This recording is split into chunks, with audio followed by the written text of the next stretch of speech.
Welcome to news 360. నేను మీ పవన్ కృష్ణమూర్తి. మనుషుల్లో మానవత్వం చచ్చిపోయింది అనేటువంటి ఒక సంఘటన. నేను ఇక్కడ ఏ రాజకీయ పార్టీల్ని విమర్శించట్లేదు, ప్రభుత్వాన్ని విమర్శించట్లేదు, మనల్ని విమర్శిస్తున్నా, ప్రజల్ని, మనుషుల్ని విమర్శిస్తున్నా. మన చుట్టుపక్కల వాళ్ళ గురించి ఆలోచించాం కదా. ఎందుకంటే నేను జరిగింది అదే.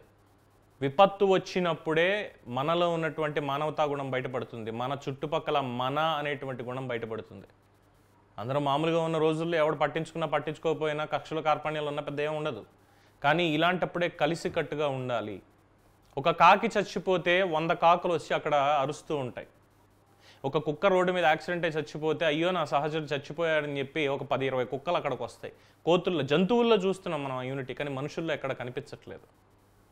ఎందుకు ఈ మాట అనాల్సి వస్తుంది?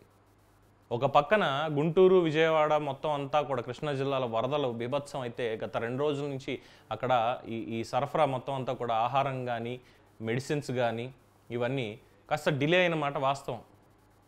చర్యలు తీసుకున్నారు, ఎక్కడికక్కడ అందరికీ పంపిస్తూ వస్తున్నారు. అక్షయ పాత్ర వాళ్ళు కావచ్చు, దివీస్ ల్యాబ్ వాళ్ళు కావచ్చు, ఎమ్మెల్యేలు, మంత్రులు వాళ్ళకు ఉన్నటువంటి పరిధిలో వాళ్ళు చేసుకుంటూ వెళ్తున్నారు. ప్రభుత్వం కూడా ఎక్కడికక్కడ పంపిస్తుంది. ముఖ్యమంత్రి చాలా సంకల్పంతో ఉన్నారు గట్టిగా. ఎందుకంటే ప్రతి చివరి వాళ్ళకి కూడా విపత్తు మొత్తం క్లియర్ అయ్యే వరకు వాళ్ళకి సాయం అందాలి అని చెప్పి చాలా స్పష్టమైనటువంటి ఆదేశాలు ఇచ్చారు. అయినప్పటికీ కొంతమంది అధికారులు లేదు, ముందు మనం మనుషులమే. ఎందుకు ఈ మాట అనాల్సి వస్తుంది అంటే చూస్తున్నారు కదా, ఆ వెనకాల కనిపించే ఫుడ్ ప్యాకెట్స్ ఎవరికీ వెళ్ళలేదు. తీసుకున్న వాళ్ళు తీసుకున్నారు, మిగతా ఒకటి రోడ్డు మీద పడేశారు. ఎందుకు పడేయాల్సి వచ్చింది? ఎందుకు అనేది మానవత్వం చచ్చిపోయిందేమో అని. అధికారుల అలసత్వం కొంత ఉంది అన్నటువంటి ఆరోపణలు కూడా వస్తున్నాయి. ఏంటంటే ఒక పాయింట్కి తీసుకొచ్చి ఇచ్చాం కదా, ఇక్కడి నుంచి మనం ఏం వెళ్తాంలే, వెళ్ళడానికి మనకు అక్కడికి ఎలాగో ఉండదు కదా అన్నటువంటి ఒక అలసత్వం. ఎవడెళ్తాడులే, అది కూడా తప్పే. సరే, అది రైటా రాంగా అనేది పక్కన పెడతాం, జరిగిందా లేదా అనేది. కానీ మనం ఏం చేస్తున్నాము? నేను ఒక వరద బాధితుడిని, నాకు ఒక ప్యాకెట్ సరిపోతుంది. లేదు నా ఇంట్లో 4 ఉన్నారు, మొత్తం అందరికీ కలిపి ఒక 5 ప్యాకెట్లు సరిపోతాయి. లేదు ఎక్స్ట్రా ఇంకొక ప్యాకెట్ తీసుకుంటాను, 6 ప్యాకెట్లు సరిపోతాయి, తీసుకుని వెళ్తాను. నా చుట్టుపక్కల ఇంకెవరో ఉన్నారు, వాళ్ళు రాలేకపోయారు, వాళ్ళ గురించి కూడా తీసుకుని వెళ్తే సంతోషం.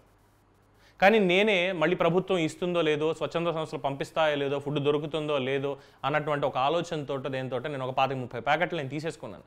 కానీ నేను కన్జ్యూమ్ చేసిన 6 ప్యాకెట్లే, మిగతా అని పాడైపోతాయి. ఏం చేస్తాను? అక్కడ పెట్టి కూర్చుంటానా? లేదు, పడేశాను. ఏం లాభం నా వల్ల? నేను మిమ్మల్ని అంటున్నా ఈ మాట, అక్కడ పడేసిన వాళ్ళని అంటున్నాను. నేను పంచేటప్పుడు పొరపాటున ఒక ప్యాకెట్ ఏదైనా చిరిగిపోయింది, అది వ్యర్థమైంది అంటే ఆలోచించవచ్చు. కొన్ని 100 ప్యాకెట్లు రోడ్డు మీద, ఫుట్పాత్ మీద, అది ఎక్కడో కాదు, సింగ్ నగర్ బ్రిడ్జ్ ఏదైతే ఉందో, సింగ్ నగర్ బ్రిడ్జ్ మీద ఉన్నటువంటి పరిస్థితి అది. నేను ఒక మీడియా ఛానల్ వాళ్ళు వెళ్ళినప్పుడు అక్కడ కనిపించినటువంటి పరిస్థితి ప్రజలు కూడా చూశారు. ఏమిటిది అడిగితే ఎవరి దగ్గర సమాధానం లేదు. వేస్టేజ్ ఆ కవర్లో కుళ్ళిపోయి పాడైపోవడం తప్పితే ఏం లేదు. కానీ చిట్ట చివరి వాళ్ళకి ఆకలి తీరేది ఎలా? మనమే కదా చూసుకోవాల్సింది. మన చుట్టుపక్కల ఉన్న వాళ్ళ గురించి మనమే కదా ఆలోచించాల్సింది. మనమే చేయకపోతే రేపు పొద్దున మనకెవరు చేస్తారు? అన్నీ బాగున్నప్పుడు చేసినా చేయకపోయినా ఎవరో పెద్ద పట్టించుకోరు. కానీ ఇలాంటి టైంలోనే కదా వేస్టేజ్ చేయకూడదు అని ఆలోచించాల్సింది. ఎక్కడా మానవత్వం లేదు. ఎవరికో అందాల్సినటువంటి ఆ ఫుడ్ ప్యాకెట్స్ అన్నీ అక్కడ రోడ్డు మీద వ్యర్థంగా అలా పడున్నాయంటే ఎంత నిర్లక్ష్యమైన సమాజంలో మనం బ్రతుకుతున్నాం. అంటే మన సమాజమే, మనం అంత నిర్లక్ష్యంతో సమాజాన్ని మనం నడిపిస్తున్నాం. మనం ఎవరిని బ్లేమ్ చేస్తాం? దీనికి ఏ వ్యవస్థను బ్లేమ్ చేస్తాం? నేను ఎందుకు తీసుకెళ్ళాలనే స్వార్థం ఉన్నవాళ్ళు ఎవరైతే చచ్చిపోండి, ఉపయోగం లేదు మీ వల్ల. ఇంకా వరద నీరు వస్తుంది కాబట్టి అందులో దూకి చచ్చిపోండి. నిజంగానే చెప్తున్నాను ఈ మాట. లేదు, నాతో పాటు నా చుట్టుపక్కల ఉన్న వాళ్ళందరూ కూడా బాగుండాలి, నా ఆకలి తీరినట్టే వాళ్ళ ఆకలి కూడా తీరాలి, నేను తీరుస్తాను, వాళ్ళకి తీసుకెళ్ళి ఇస్తాను అంటే ఇలాంటి వేస్టేజ్ మళ్ళీ కనిపించకుండా చేయాలి. ఆ ఆలోచన రావాలి ప్రతి ఒక్కళ్ళకి. ఎన్ని ప్యాకెట్ల ఫుడ్ అంతా కూడా వృధా అయిపోయిందండి. అది కళ్ళంబట్ట నీళ్లు తక్కువ తప్ప ఇంకేం లేదు. ఏం చెప్తాం వాళ్ళకి సమాధానం? ఆకలితో అలమటించే వాళ్ళకి మీరు ఇస్తారా తీసుకెళ్ళి? పనికొస్తాయి ఆ ఫుడ్ ప్యాకెట్స్? ఈ నిర్లక్ష్యానికి అది అధికారులైనా సరే ఎవరైనా సరే బాధ్యత వహించాల్సిందే.